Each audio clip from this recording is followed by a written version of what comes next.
नमस्कार प्रिय दर्शकों, आज के इस कार्यक्रम में हम चर्चा करने जा रहे हैं मेष राशि वाले जातकों के लिए मार्च का महीना कैसा रहने वाला है। क्या आपको विशेष मार्च के महीने में प्राप्त होगा और किन बातों का रखना होगा आपको ध्यान। ये संपूर्ण विस्तृत जानकारी लेकर बड़े सूक्ष्म शब्दों में आज आपके सामने उपस्थित हुआ हूं।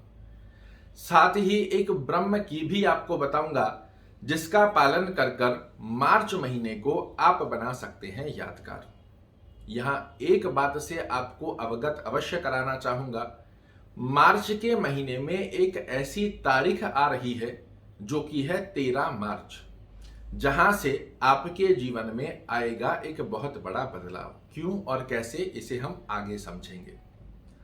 आइए जानते हैं सबसे पहले स्वास्थ्य दृष्टिकोण की स्थिति में मार्च का महीना मेष राशि वाले जातकों के लिए कैसा रहने वाला है। आपके लग्न के स्वामी हैं मंगल महाराज, जो कि आपके द्वितीय भाव में संचरण कर रहे हैं और 13 मार्च को ये मिथुन राशि में प्रवेश कर जाएंगे। 12 मार्च तक की गतिविधि स्वास्थ्य दृष्टिकोण से आपके लिए बेहद खास बनी हुई है। 13 मार्च से ये पराक्रम भाव में तो जाएंगे, किंतु ये कारक भाव होता है मंगल महाराज का। आपके हाथ पैरों में छोटा मोटा दर्द होना, बॉडी में आलस्य प्रवृत्ति की स्थिति की कुछ मात्रा देखना, इसके सिवा और कोई परेशानी आपके लिए नहीं बनेगी। तो मार्च का महीना स्वास्थ्य दृष्टिकोण की स्थिति से आपके लिए अच्छा माना जाएगा।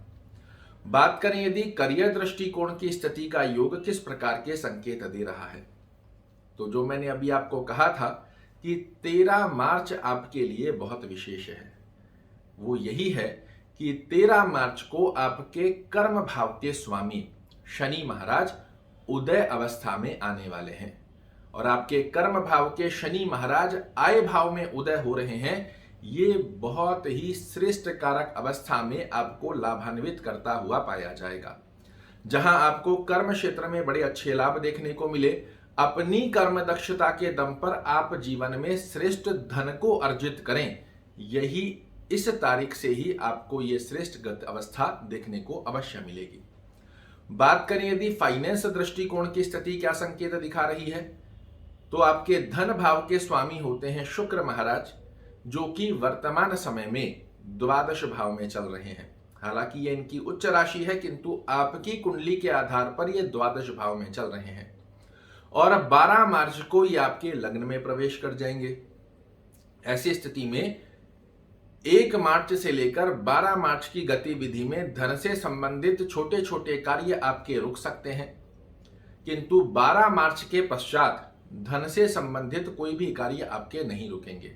साथ ही मैं आपको सलाह भी देना चाहूंगा, यदि धन से रिलेटेड कोई बड़ा कार्य आप करने पर विचार कर रहे हैं तो 12 मार्च के पश्चात का समय आपके लिए बेहद खास होने वाला है। बात करें यदि भाग्य स्थिति का योग क्या संकेत दे रहा है, तो आपके भाग्य स्थान के स्वामी होते हैं देवगुरु बृहस्पति, द्वादश भाव में संचरण कर रहे हैं। ये आपके लिए अच्छा है क्योंकि स्वराशिस्त होकर बैठे हैं। विदेश में एक्सपोर्ट इंपोर्ट करने वालों के लिए बहुत अच्छा माना जाएगा। विदेश में सेटलमेंट होने की स्थिति के लिए बहुत अच्छा माना जाएगा। जिनका पीआर रुका हुआ है उनका मार्च महीने में पूरा हो, इस प्रकार की स्थिति के योग यहां भाग्य स्वरूप में आपका साथ देते हुए पाए जाएंगे। बात करें यदि शिक्षा दृष्टिकोण की स्थिति क्या संकेत दे रही है, तो शिक्षा भाव के स्वामी होते हैं आपकी कुंडली में सूर्य महाराज और वर्तमान समय में ये कुंभ राशि में संचरण कर रहे हैं, किंतु 16 मार्च को ये मीन राशि में चले जाएंगे। 1 मार्च से लेकर 15 मार्च की गतिविधि विद्यार्थियों के लिए बड़ी अच्छी है, जो कंपटीशन में आपको विजेता का पद भी दिलाए, विद्या के अंदर बड़ी एकाग्रचित्तता भी बनाकर रखे। किंतु 16 मार्च से आपकी विद्या में किसी प्रकार के व्यवधान देखने को मिल सकते हैं। विद्या में किसी प्रकार के छोटी छोटी से ऑब्स्टेकल क्रिएट हो सकते हैं, उन्हें आपको बैलेंस करना आवश्यक रहेगा, अन्यथा कहीं ना कहीं अन्य विद्यार्थियों की अपेक्षाकृत आप अपने आप को पीछे खड़ा हुआ पाएंगे। तो अपनी विद्या के ऊपर कंसंट्रेशन करके अच्छे से बैलेंसिंग करने की आवश्यकता आपको अवश्य रहेगी। बात करें यदि यात्रा दृष्टिकोण की स्थिति क्या संकेत दे रही है, तो मेष राशि वाले जातकों के लिए यात्रा का योग पूरे मार्च में ही बहुत अच्छा है।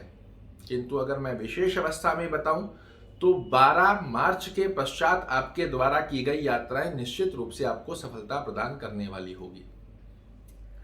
दाम्पत्य जीवन स्थिति पर यदि हम चर्चा करते हैं तो दाम्पत्य स्थिति के स्वामी भी आपके शुक्र महाराज होते हैं। 12 मार्च तक ये द्वादश भाव में रहेंगे।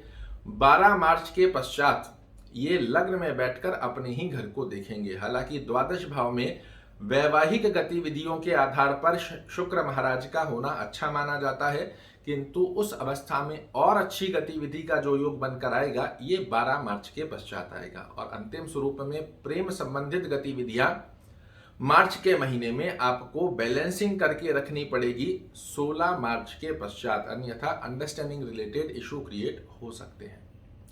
आइए जानते हैं उस ब्रह्म की के बारे में जिसका पालन कर कर आप बना सकते हैं मार्च महीने को यादगार।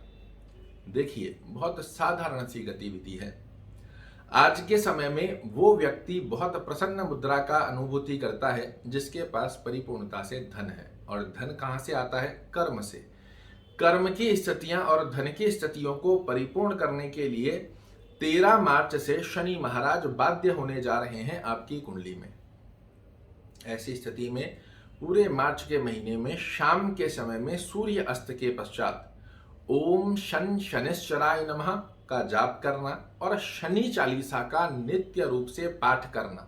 साथ ही आप मेष राशि के जातक हैं तो आपके ब्रह्म कारक ग्रह होते हैं मंगल महाराज।